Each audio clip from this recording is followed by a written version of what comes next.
बॅकएंडचा code right down करायचा आहे. आता पहिला थेअरी एक्सप्लेन करते मी तुम्हाला बॅकएंडच्या कोडसाठी.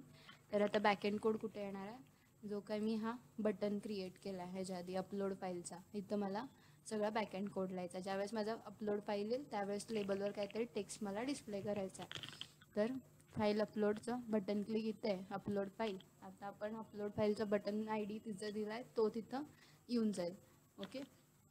त्यानंतर इफमध्ये काय बघा, फाईल अपलोड पोस्ट फाईल, म्हणजे पोस्ट फाईल जर नसेल, नल असेल, नॉट नल असेल, म्हणजे फाईल अपलोड केलेली असेल, किंवा त्याची file content length greater than 0 असेल, म्हणजे आपली फाईल इथं सिलेक्टेड असणार आहे. त्यावेळेस काय करा, स्ट्रिंग FN घ्या आणि त्याच्यात system input output path get file name. Okay. File upload 1 म्हणजे फाईल अपलोड आपलं इथं फाईल 1 पोस्ट फाईल आणि फाईल नेम येणार आहे, म्हणजे आपला इथं पाथ स्टोअर होणार आहे ॲज अ स्ट्रिंग म्हणून FN मध्ये. त्यानंतर स्ट्रिंग सेव्ह लोकेशनमध्ये आपण काय करणार आहे, सर्व्हर डॉट मॅप पाथ, आपला पाथ एक प्रोव्हाइड करणार आहे. त्यासाठी तो पाथ कुठे देणार, आपण एक अपलोड फोल्डर क्रिएट करणार आहे आणि त्या फोल्डरमध्ये आपला हा बाकीचं फाईल जो सिलेक्ट करताना पाथ येणार आहे तो आपण इथं ॲड करणार आहे.